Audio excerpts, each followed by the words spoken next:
Let's get into the game with John. The Eagles win 4-4 at the midway point. They have a bye, John. And let's start there. 4-4 at the bye. Does this feel like a good week for them to kind of take a week away from this whole season and re-figure out who they are, what they want to be? Do they want the target on their back, or do they want to be the underdog? Is this a good time for it all?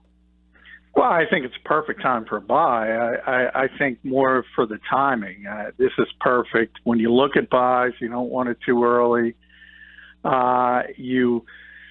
You want it as late as possible, but mid-season certainly helps. And this team's so banged up. I just think from that standpoint, it's helpful. You never like to have momentum and sort of shut it down, but I'm not sure. You look at that game, and obviously it's a great relief. And they didn't say it was must-win, but it was must-win. Not from a mathematical standpoint, but from realistically keeping this season alive. So you do have a little bit of momentum, and you'd probably like to see that a little bit further. But the last time we were talking about that is when they pounced the Giants, and they came back next week and played well for 3 quarters but lost the football game. So I think overall, just from a health standpoint, it's a perfect time. Yeah, John, I mean, yesterday they end up getting a win. And Carson had a pretty good game, 30 passes in the game. They ran the ball. The 28 runs seem a little he ran the ball 6 times, and then he had a run from Aguilar. So they didn't really run as well or as much as the numbers played out yesterday. Well, it was pretty successful, certainly Josh Adams from a number standpoint, but we talk about this a lot. And I think that, I've talked about it with Jeff, and he just laughed. We look at things sometimes from people who observe the game, and we'll talk about certain formations, but the influx of RPOs changes the run-pass ratio, and the fact that you can choose either option at times. Now, you're taught just to read whether it's a linebacker or safety, and that depends whether you hand the ball off or pass the football. But so sometimes a potential run turns into a potential pass, or vice versa. And then you have other aspects of like 3 tight end formations we'll talk a lot about, and 13 personnel and things like that. But when a tight end's playing wide receiver, that doesn't – in other words, what I'm trying to say, you envision it in your mind like it's this jumbo formation or run, but it might not be. So the game has changed so drastically. And spread offenses abound, not just in Philadelphia, but all over this league. And the Eagles right now, because of the way their roster is built, they obviously have a superstar quarterback. Their best running back has torn his ACL. He's out for the season. They don't have a tight end who can block. In yesterday's game, they had 3 offensive linemen shuttling around in and out at times. I mean, you got to get to the finish line in the NFL. And you got to do it with your best players and by any means possible. Yeah, well, we talked about this when Mosher was in earlier. It's like they're asking Carson Wentz to be the starting pitcher and the closer. I mean, he was very good at getting them out to the lead last year, and then they had the closer and Blunt to kind of close it out. So I agree with what you say a lot is, hey, they could throw the ball 40 times, but if your last 12 out of 18 plays, you ran that game out, because realistically they had 2 games this year in which they could have ran out. They couldn't do it. They couldn't get it done, and Carson, for whatever reason, didn't get the job done. He didn't get more points on the board. So they have got to find a guy that they feel comfortable with. Do they have that guy? Wendell Smallwood, Corey Clement, Josh Adams, when Sproles comes back? When Sproles comes back, perhaps. I talk all the time. Doug just likes Darren Sproles as a player. And I think if you're in some of those key situations, I mean, think about it. He hasn't been around for so long because he got injured last year in week 3 and he got injured this year in week 1. People kind of forget that Doug defaulted to him in key situations that first year. So if you are in that 17-3 lead, 17-0 lead, whatever it might be, he's probably going to be the guy on the field, not only as a running back, but also as a pass protector, also as a guy coming out of the backfield to catch the football, especially without Jay Ajayi being around. So now you're talking, and you just mentioned the names. I mean, if you're a head coach in this league, are you going to be comfortable with Wendell Smallwood and Corey Clement and Josh Adams? I don't know if I would be. Yeah, John, out of all the issues and everything we've talked about leading up to this game, Carson Wentz is the one player, the one topic where you can't really say anything bad about. I mean, it's Carson Wentz. People do. But people do. Of course they do. And I'm about to say something bad too, so brace yourself. No, but early on in that game, clearly he was struggling, and it seemed like for the first time in a while he was pressing, forcing things, a couple turnovers. He righted the ship, and he played excellent ball, but maybe against a better team, he doesn't bounce back from that, and the Eagles don't bounce back from that. So my point is, what did you see early on that they need to work on or fix up, or is it as simple as, listen, the guy's human, he had a bad start to the game, and he fixed it?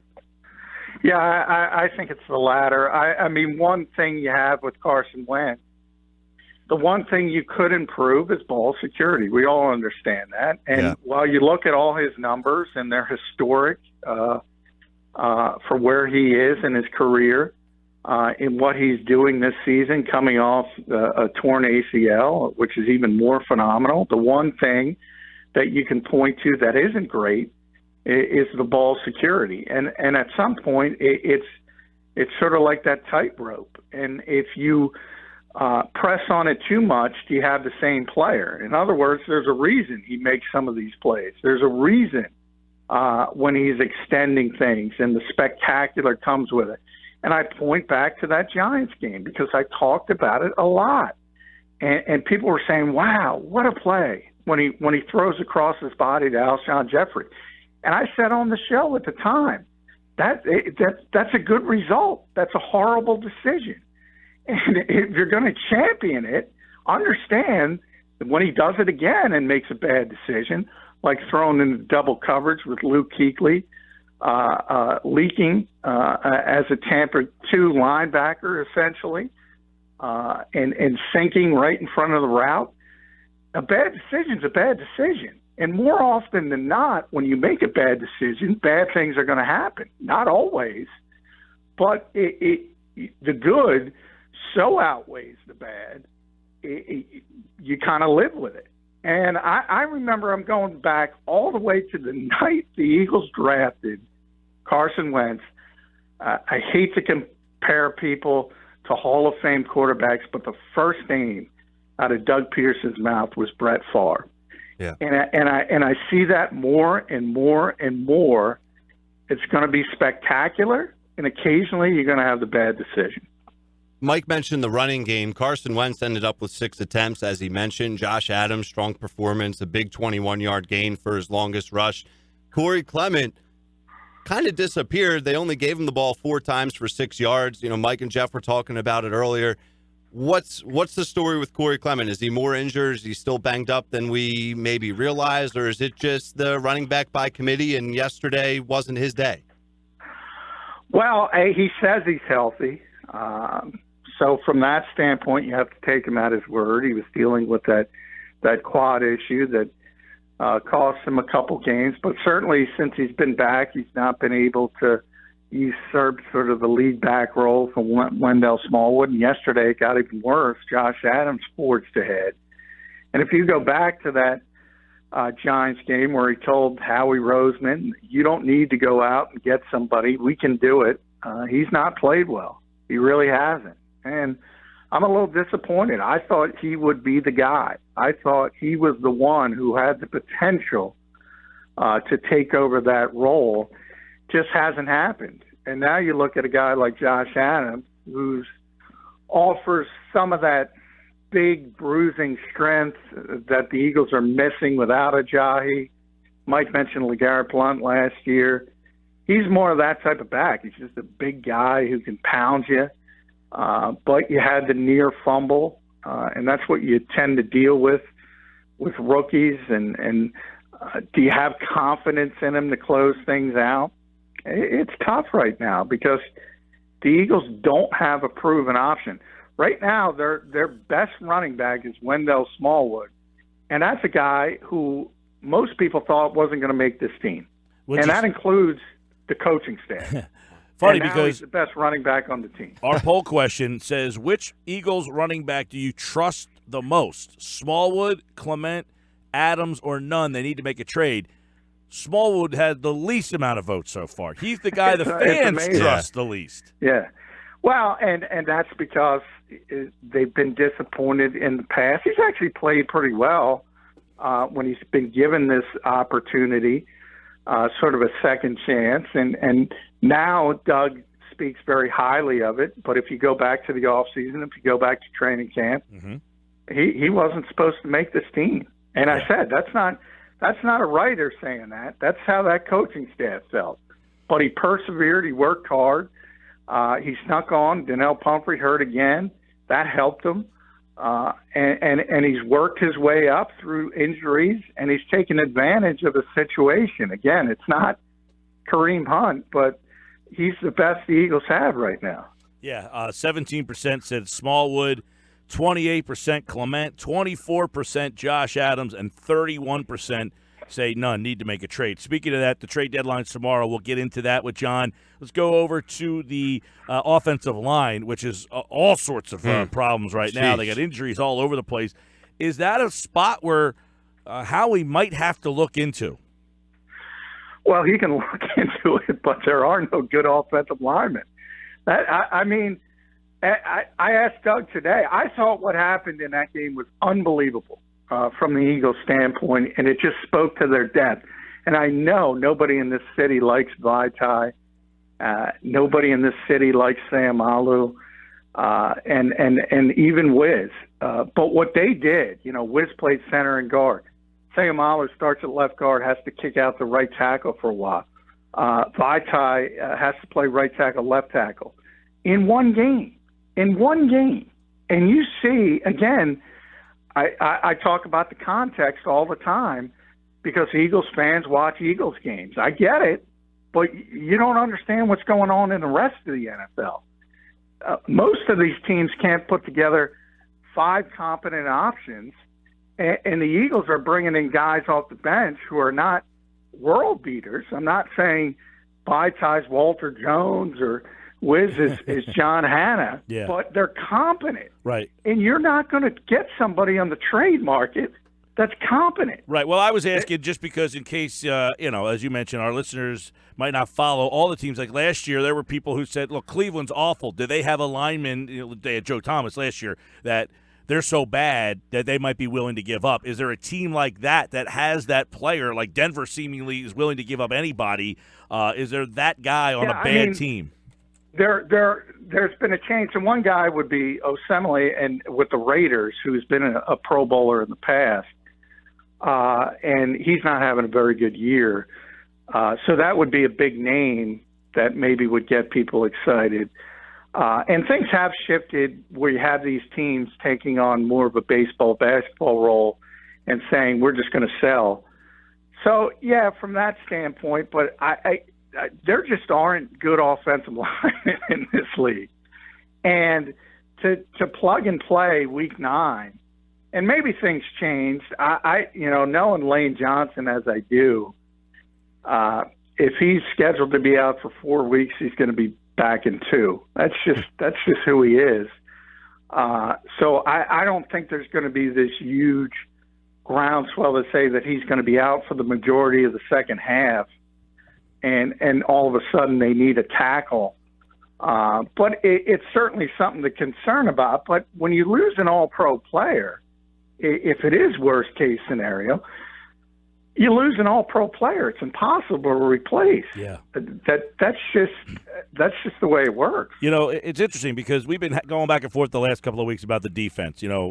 Ryan over there, they need to make plays. I've been saying, look, you give up 17 points, you got to win the game. I don't think the defense played great yesterday, but they only gave up 18 points. Like, this is their season. This is who they've been. I don't think they played great, but they did their job. I don't think they made a signature play that everyone's been asking them to make. But Let me ask you, in terms of the defense, like I asked Moshe this earlier, if they traded for a guy like Patrick Peterson, okay, I'm not saying that Schwartz wouldn't play him out of spite, but who's he sitting, Darby or Mills? At that point, you have to sit Jalen Mills down, and So, we'll like, see does his Schwartz- injury as well. I know I've heard you say before that Peters is like the most powerful man, that he says something, they do it. Could Schwartz say, listen, I don't need Patrick Peterson. I'm good with what I have? He could, but I don't know why he would. I mean, Jim's not a dumb guy. That's a top-tier corner, and the Eagles don't have it. I think he'd be thrilled to have a player like that. Now, Arizona's not going to trade him, so this is all hyperbole. Correct. But My question was more based on, is Schwartz so married to Mills that he'd be so stubborn to say, I'm not sitting him, I'm going to sit Darby. You know what I mean? No, I think he's married to Mills in this locker room because he thinks he's his best option. But if he had a player like that, throw out any name you want. Marcus Lattimore last night, Xavier Rhodes, the top corners in this league. He knows who they are. If they had an option to get one of those guys, he'd be clicking his heels together. For this team, where they are right now, he believes that his two best corners are Jalen Mills and Ronald Darby. Where I have an issue with Jim is just where they play. If you remember, before Darby was injured last year, he was the left corner, which is traditionally where your best corner is because offenses are right-handed, all right-handed corners. When Darby went down, he flipped Mills to the left side, played pretty well, and he kept him there. I don't think he should be on that side, but he should be a starting cornerback on this team as it's currently put together. John, I want to stay in the secondary, and I want your thoughts on Avonte Maddox and how he played yesterday. Seems to be growing and getting better little by little each week. A couple big plays. He had a huge tackle on like 3rd and short for a loss that forced the Jags to kick a field goal. Talk about what you saw from Avonte Maddox and how important his role is going to be moving forward as a backup now. Well, he's going to be the starting center fielder and safety, but he made the big play. He turned that game around with the turnover, getting his helmet on the football. So that completely shifted momentum of the game. It sent the Eagles on their way. I've been amazed at how well he's played.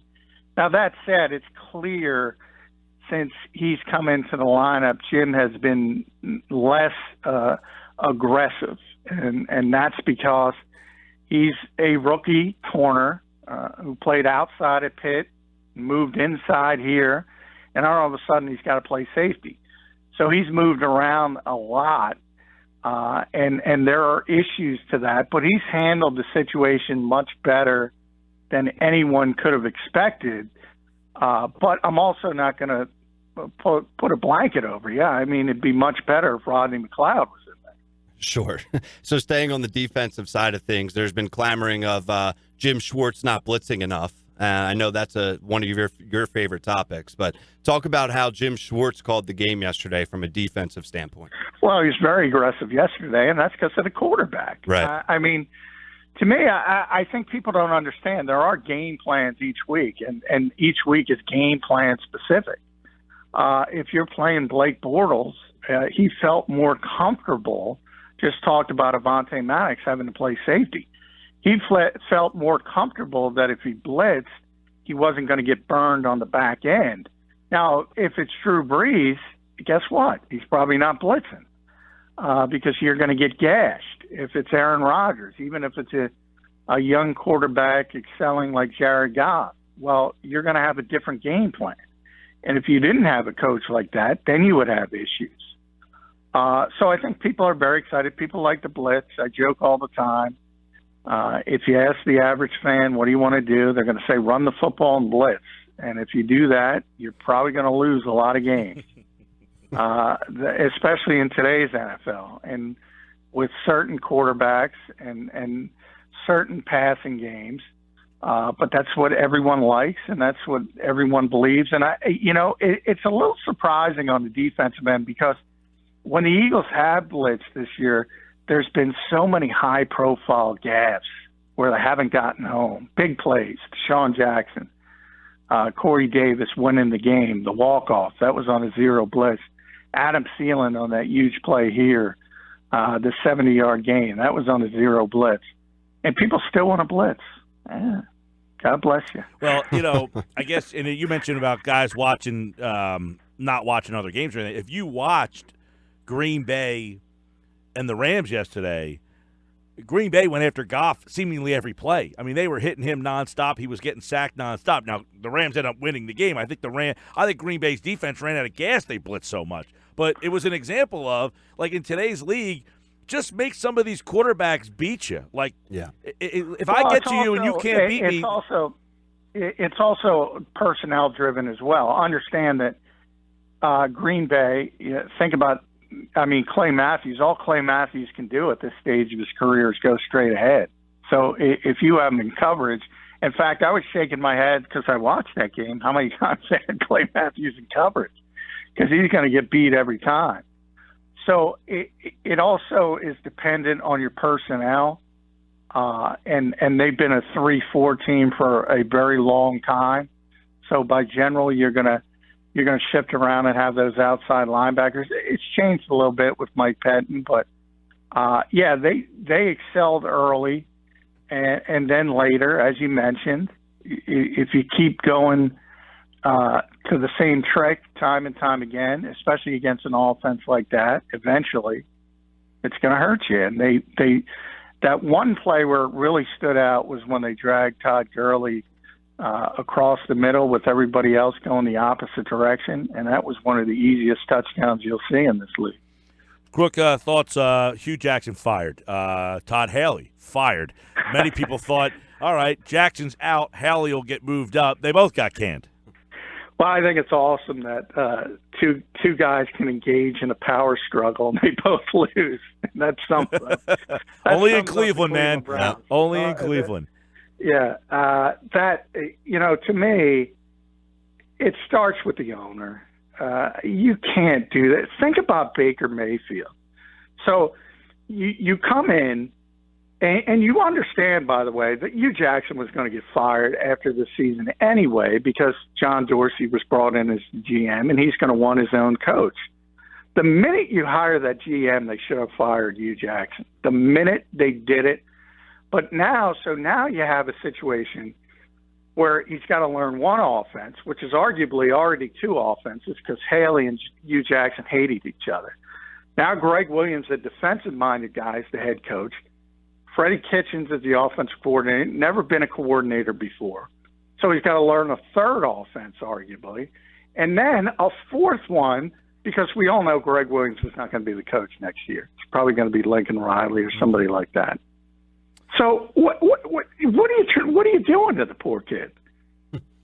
Welcoming him to Cleveland. Welcome to Cleveland, right? I was going to say, welcome to Cleveland. What do you mean, what are you doing to him? We're introducing him just like everybody else got introduced here. Why should he be any different? Quick other news in the NFL, Winston to the bench.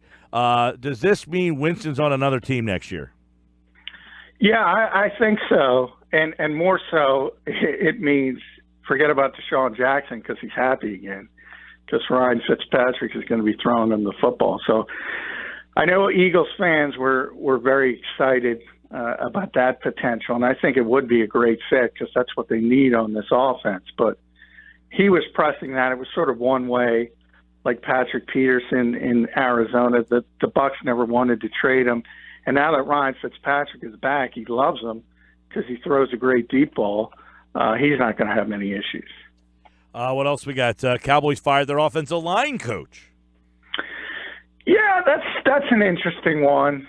You always wonder. I mean, we just made fun of the Cleveland Browns. Really, they haven't been as bad. But when you talk about dysfunctional organizations, and this is something that has helped the Eagles along the way, it generally starts Cleveland, obviously number one, but then Dallas and Washington are always up in that top five. And Jason Garrett's at a World Series game during the bye week.